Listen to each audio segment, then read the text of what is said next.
Hi అండి, అందరికీ నమస్కారం. నా పేరు ఈశ్వరరావు దాసరి. మీరు చూస్తుంది education Adda in Telugu. Friends, Indian coast guard నుండి 630 పోస్టులకి మనకి 3 రకాల పోస్టులు అయితే రిలీజ్ అయితే చేయడం జరిగిందండి. Navik general duty, Navik domestic branch, Yantrik. ఎవరైతే మేల్ క్యాండిడేట్లు ఉన్నారో మీరు మేల్ క్యాండిడేట్లు మాత్రమే ఈ యొక్క పోస్టులకి అప్లికేషన్ అనేది పెట్టుకోవాల్సి ఉంటుంది. మీరు అప్లికేట్ చేసుకున్నప్పుడు ఎవరైతే మన ఆంధ్రప్రదేశ్ అండ్ తెలంగాణ మీరు జోన్ అనేది సెలెక్ట్ చేసుకోవాల్సి ఉంటుందండి. సో కేర్ఫుల్ గా మీరు జోన్ సెలెక్ట్ చేసుకుని అప్లికేషన్ అయితే పెట్టుకోండి. ఏమైనా మిస్టేక్ ఉంటే మాత్రం ఈ యొక్క అప్లికేషన్ అనేది రిజెక్ట్ అవ్వడం జరుగుతుంది. కాబట్టి కేర్ఫుల్ గా జాగ్రత్తగా మీరు అప్లికేషన్ పెట్టుకోండి. మనకి ఆన్లైన్ అనేది ఈ రోజు నుండి 11th జూన్ మనకి ఆన్లైన్ స్టార్ట్ అవుతుందండి. అలాగే లాస్ట్ డేట్ వచ్చేసరికి 25 జూన్ తేదీకి మనకి లాస్ట్ డేట్ గా ఇవ్వడం జరిగింది. ఈ తేదీల్లో మీరు ఆన్లైన్ లో అప్లికేషన్ అనేది పెట్టుకోవాల్సి ఉంటుంది. మీరు ఆన్లైన్ సంబంధించిన ఆ లింక్ అనేది మన యొక్క డిస్క్రిప్షన్ లో ఇవ్వడం జరుగుతుంది. అలాగే ఈ యొక్క నోటిఫికేషన్ సంబంధించిన పూర్తి ఇన్ఫర్మేషన్ అనేది ఒక పీడిఎఫ్ రూపంలో లింక్ ఇవ్వడం జరుగుతుంది. మీరు డౌన్లోడ్ చేసుకుని క్లియర్ గా చదువుకోండి. ఇప్పుడు ఈ యొక్క 3 రకాల పోస్టులకి ఎడ్యుకేషన్ క్వాలిఫికేషన్ ఏముండాలో మీకు చెప్తాను చూడండి. ఎడ్యుకేషన్ క్వాలిఫికేషన్ వచ్చేసరికి నావిక్ జనరల్ డ్యూటీ. ఎవరైతే నావిక్ జనరల్ డ్యూటీకి అప్లికేషన్ ఈ పోస్ట్కి అప్లై చేయాలనుకుంటున్నారో మీరు ఖచ్చితంగా ఇంటర్మీడియట్ లో ఎంపీసీ చేసి ఉండాలండి. ఇక్కడ మ్యాథ్స్ అండ్ ఫిజిక్స్ సబ్జెక్ట్ అనేది ఖచ్చితంగా ఉండాలి అనేది ఇవ్వడం జరిగింది. అలాగే నావిక్ డొమెస్టిక్ బ్రాంచ్, ఎవరైతే నావిక్ డీబీకి పెట్టాలనుకుంటున్నారో డొమెస్టిక్ బ్రాంచ్ పెట్టాలనుకుంటున్నారో మీకు 10th క్లాస్ పాస్ అయితే సరిపోతుందండి. అలాగే యాంత్రిక్ పోస్ట్కి ఎవరైతే అప్లై చేయాలనుకుంటున్నారో మీకు ఖచ్చితంగా 10th క్లాస్తో పాటుగా డిప్లొమా 3 సంవత్సరాలు చదివి ఉండాలండి. డిప్లొమా చదివినా సరిపోతుంది, లేదా బీటెక్ అయినా సరిపోతుందండి. అంటే 10th క్లాస్ తర్వాత డిప్లొమా 3 years చేసిన ఎలిజిబుల్లే. 10th తర్వాత ఇంటర్మీడియట్ అలాగే బీటెక్, సో వారు కూడా ఎలిజిబుల్లే. సో ఇక్కడ ప్రత్యేకంగా బ్రాంచ్ అనేది ఇవ్వడం జరిగింది. Electrical, mechanical, electronics, telecommunication, radio power, engineering of ఇది ఇంజనీరింగ్ కానీ డిప్లొమా కానీ మనకి వీరు అడిగిన బ్రాంచ్ లో మనం చేసి ఉండాలని ఇక్కడ ఇవ్వడం జరిగింది. సో ఇక్కడ ఎవరైతే యాంత్రిక పోస్ట్ పెట్టాలనుకుంటున్నారో ఇక్కడ ఎడ్యుకేషన్ క్వాలిఫికేషన్ అనేది ఇవ్వడం జరిగింది. క్లియర్ గా మీరు పీడిఎఫ్ డౌన్లోడ్ చేసుకొని చూసిన తర్వాత మీ యొక్క డిప్లొమాలో మీరు ఏ బ్రాంచ్ ఇక్కడ ఇవ్వడం జరిగింది దాన్ని బట్టి మీరు అప్లికేషన్ అనేది పెట్టుకోవడానికి ముందుకు వెళ్ళండి. మనకి ఇక్కడ ఏజ్ క్వాలిఫికేషన్ చూద్దామండి. మినిమం మనకి 18 సంవత్సరాలు నిండి ఉండాలండి. మ్యాక్సిమం వచ్చేసరికి 22 years అండి. సో మనకి 18 సంవత్సరాల నుండి 22 సంవత్సరాల ఏజ్ లోపల మాత్రమే అప్లికేషన్ అనేది పెట్టుకోవాల్సి ఉంటుందండి. ఇక్కడ నావిక్ జీడీకి జనరల్ డ్యూటీకి వచ్చేసరికి ఆగస్టు 1వ తేదీ కల్లా ఆగస్టు 1, 2004 నుండి ఆగస్టు 1, 2008 ఈ మధ్యలో వాళ్ళు ఎవరైతే జన్మించి ఉంటారో వారైతే ఈ యొక్క పోస్ట్కి అప్లికేషన్ అనేది పెట్టుకోవచ్చు అని ఇక్కడ ఇవ్వడం జరిగిందండి. ఇక్కడ ఏజ్ అనేది ఇక్కడ ఇవ్వడం జరిగింది. అలాగే యాంత్రిక్ పోస్ట్ వచ్చేసరికి ఎవరైతే మార్చ్ 1, 2004 నుండి మార్చి 1, 2008 మధ్యలో ఎవరైతే జన్మించి ఉన్నారో మీరైతే ఈ యొక్క పోస్ట్కి అప్లికేషన్ అనేది పెట్టుకోవాల్సి ఉంటుంది. నెక్స్ట్ వచ్చేసరికి నావిక్ డీబీకి వచ్చేసరికి మనకి ఆగస్టు 1వ తేదీ 2004 నుండి ఆగస్టు 1వ తేదీ 2008 మధ్యలో ఎవరైతే జన్మించి ఉన్నారో సో వీరు మాత్రమే అప్లికేషన్ అనేది పెట్టుకోవాల్సి ఉంటుందండి. ఇక్కడ ఏజ్ రిలాక్సేషన్ కూడా ఇవ్వడం జరిగిందండి. అంటే ఇప్పుడు చెప్పింది 18 నుండి 22 సంవత్సరాలు అనేది జనరల్ ఏజ్ అండి. అలాగే మనకి ఇక్కడ ఏజ్ రిలాక్సేషన్ ఉంటుందండి. ఫర్ ఎగ్జాంపుల్ ఇక్కడ 22 సంవత్సరాలు అనేది జనరల్ ఏజ్ కింద వస్తుందండి. ఇక్కడ ఏజ్ రిలాక్సేషన్ వచ్చేసరికి ఎస్సీ ఎస్టీకి 5 years అనేది ఇవ్వడం జరిగిందండి. అప్పుడు మనకి 22 ప్లస్ 5 సంవత్సరాలు అంటే మనకి ఎంత అవుతుందండి? 27 సంవత్సరాల మధ్యలో ఉన్న వాళ్ళందరూ కూడా 27 సంవత్సరాల ఏజ్ ఉన్న వాళ్ళందరూ కూడా అప్లికేషన్ పెట్టుకోవచ్చు. మీకు ఏజ్ రిలాక్సేషన్ అప్లికేబుల్ అవుతుంది కాబట్టి. సో అలాగే ఓబీసీకి మనకి 3 years అనేది మనకి ఎలిజిబుల్ అండి. సో 22 ప్లస్ 3 అంటే 25 సంవత్సరాలు ఈ ఏజ్ ఉన్న వాళ్ళందరూ కూడా అప్లికేషన్ పెట్టుకోవచ్చు. ఎవరు? ఓబీసీ క్యాండిడేట్లు.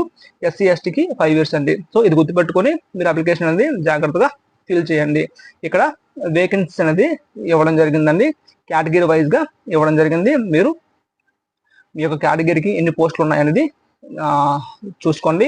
ఇక్కడ నావిక్ జనరల్ డ్యూటీకి వచ్చేసరికి అదర్స్ జనరల్ కేటగిరీకి 99 ఉన్నాయి, ఈడబ్ల్యూఎస్కి 25 ఉన్నాయి, ఓబీసీకి 65, ఎస్సీకి 46, ఎస్టీకి 25, టోటల్గా 260 పోస్టులు అయితే ఇవ్వడం జరిగింది.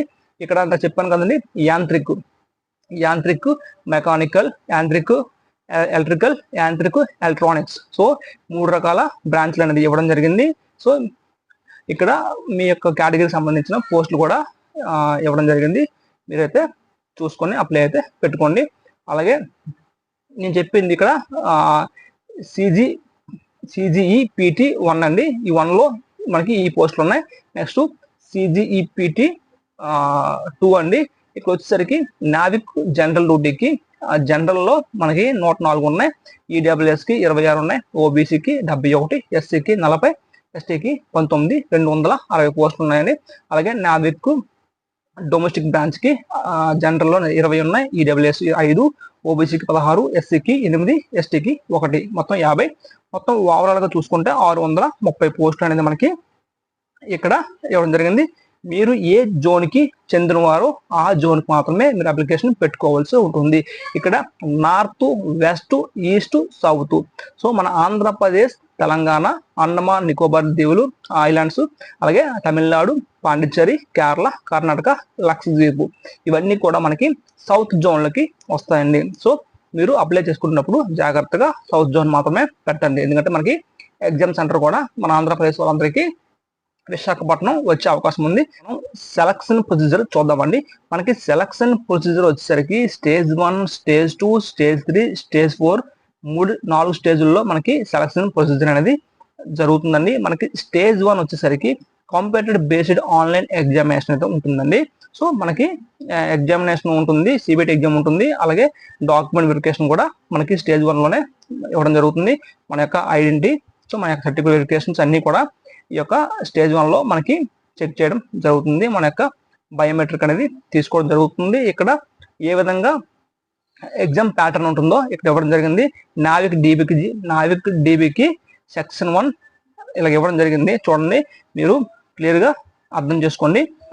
నావిక్ డీబీకి సెక్షన్ 1 మనకి పాసింగ్ మార్క్స్ వచ్చరికి ఎవరైతే అదర్స్ ఉన్నారో 30 మార్క్స్ రావాలి, ఎవరైతే ఈడబ్ల్యూఎస్ ఓబీసీ వారు ఉన్నారో 27 రావాలి, ఎస్సీ ఎస్టీకి ఎవరైతే అదర్స్ ఈడబ్ల్యూఎస్ ఓబీసీ క్యాండిడేట్ ఉన్నారో వారికి 30 మార్కులు అయితే రావాలి, ఎస్సీ ఎస్టీకి 27 మార్కులు వస్తే సరిపోతుంది. దానికి ఏ పోస్ట్ కండి, నావిక్ డీబీకి అండి, నావిక్ జీడీకి సెక్షన్ 1, 2 అండి. సో ఇక్కడ సెక్షన్ 1, 2 ఉంటుంది. నావిక్ డీబీకి మాత్రం సెక్షన్ 1 మాత్రమే ఇవ్వడం జరిగింది. నావిక్ జనరల్ డ్యూటీకి మాత్రం సెక్షన్ 1, 2 ఇవ్వడం జరిగింది. 30+20 అండి. మొత్తం 50 మార్కులు అనేది అదర్స్ ఈడబ్ల్యూఎస్ ఓబీసీ వారైతే పాస్ అవ్వాల్సి ఉంటుంది. ఎవరైతే ఎస్సీ ఎస్టీ ఉన్నారో 27+17, సో ఇలా రావాలి మార్క్స్. అలాగే ఇక్కడ సెక్షన్ 1, సెక్షన్ 2 ఖచ్చితంగా పాస్ అవ్వాలండి. కంపల్సరీగా పాస్ అయితేనే మీరు సెలెక్ట్ అయినట్టు. ఇక్కడ ఎవరైతే నావిక్ జనరల్ డ్యూటీ ఉన్నారో వారికైతే 2 సెక్షన్ వైజ్గా ఎగ్జామ్ అనేది పెట్టడం జరుగుతుంది. అలాగే యాంత్రిక్, ఎలక్ట్రానిక్స్, యాంత్రిక్ మెకానిక్లు, సో వీరికి కూడా ఇక్కడ క్లియర్గా ఇవ్వడం జరిగింది. మీరు పీడిఎఫ్లో క్లియర్గా చదువుకోండి. మనకి ఎవరైతే ఎగ్జామ్ అనేది రాసిన తర్వాత మనకి నార్మలైజేషన్ చేయడం జరుగుతుంది. నార్మలైజేషన్లో ఎవరైతే క్వాలిఫై అయ్యారో వారికి స్టేజ్ 2కి పెరగడం జరుగుతుంది. స్టేజ్ 2 వచ్చేసరికి మనకి మన యొక్క బేసిక్ ఐడెంటిటీ చెక్ చేస్తారండి, బయోమెట్రిక్ వెరిఫికేషన్ అవుతుంది, అలాగే అసైన్మెంట్ టెస్ట్ పెట్టడం జరుగుతుంది, అలాగే ఫిజికల్ టెస్ట్. సో ఇవన్నీ కూడా అసైన్మెంట్ టెస్ట్ అంటే జస్ట్ నార్మల్ అనేది ఒక చిన్న ఎగ్జామ్ అనేది పెట్టడం జరుగుతుంది. సో బయట సంబంధించిన మనకి నాలెడ్జ్ ఎంత ఉందనేది జస్ట్ ఒక టెస్ట్ పెడతారు. సో పెద్ద ప్రాబ్లం కాదు, మన యొక్క బయోమెట్రిక్ తీసుకోవడం జరుగుతుంది. సో నార్మల్గా ఉంటాయన్నీ కూడా. నెక్స్ట్ ఫిజికల్ ఫిట్నెస్ పిఎఫ్టీ అంటారు అండి. మనకి ఇక్కడ 1.6 16 మీటర్లు రన్నింగ్ ఉంటుంది. 7 నిమిషాల్లో మనం పాస్ అవ్వాల్సి ఉంటుందండి. సో నెక్స్ట్ 20 స్క్వాటప్స్ చేయాల్సి ఉంటుందండి. నెక్స్ట్ 10 పుషప్స్ చేయాల్సి ఉంటుంది. సో ఇవన్నీ కూడా సింపుల్గా మనం చేయొచ్చు. ప్రాక్టీస్ చేస్తే మనకి 1600 మీటర్లు చేయాలి, అలాగే 20 స్క్వాటప్స్ చేయాలి, అలాగే 10 పుషప్స్ చేయాలి. సో ఈ 3 పాస్ అయిపోతే మనకి డాక్యుమెంట్ వెరిఫికేషన్ అనేది జరుగుతుందండి. డాక్యుమెంట్ వెరిఫికేషన్ వచ్చరికి మనకి ఎడ్యుకేషన్ సర్టిఫికేట్స్, మనకి ఐడెంటిటీ ప్రూఫ్స్ ఇవన్నీ కూడా చెక్ చేయడం అయితే జరుగుతుందండి. నెక్స్ట్ మనకి మెడికల్ ఎగ్జామినేషన్ ఉంటుంది. తర్వాత మనకి మెడికల్ ఎగ్జామినేషన్ అయిపోయిన తర్వాత మనకి మెరిట్ లిస్ట్ ప్రిపేర్ చేయడం జరుగుతుంది. స్టేజ్ 4 అది స్టేజ్ 3 అండి. స్టేజ్ 4 వచ్చేసరికి మనకి ఫైనల్గా డాక్యుమెంట్ వెరిఫికేషన్. సో మనకి ఎవరైతే సెలెక్ట్ అయ్యారో వాళ్ళకి ఫైనల్ మెరిట్ అనేది ఇవ్వడం జరుగుతుంది స్టేజ్ 4లో. సో ఇదండి సెలక్షన్ ప్రొసీజర్. సో ఇంకా ఎవరికి ఏమైనా డౌట్స్ ఉంటే కిందన కామెంట్ రూపంలో కామెంట్ చేయండి, రిప్లై ఇవ్వడానికి ట్రై చేస్తాను. మనకి ఆన్లైన్ అనేది ఈ రోజు నుండి స్టార్ట్ అయింది. మనకి 11th జూన్ 2025, లాస్ట్ డేట్ వచ్చేసరికి 25th జూన్ 2025 మిడ్ నైట్ వరకు అప్లికేషన్ అనేది పెట్టుకోవచ్చు. సో ఎవరు కూడా కంగారు పడకండి, నిదానంగా ఆలోచించి జాగ్రత్తగా అప్లికేషన్ అనేది పెట్టుకోండి. సో ఏమైనా స్పెల్లింగ్ మిస్టేక్లు ఏమైనా పెడితే మాత్రం ఇబ్బంది పడతారు. కొంచెం అప్లై చేసుకున్నప్పుడే చాలా జాగ్రత్తగా మీ యొక్క ఫోటోగ్రాఫ్ కానీ సో అన్నీ కూడా చాలా నీట్గా ప్రిపేర్ చేసుకొని వెళ్ళండి. సో ఇదండి. ఇంకేమైనా డౌట్ ఉంటే మాత్రం కిందన కామెంట్ బాక్స్లో కామెంట్ చేయండి. Thank you friends, have a nice day.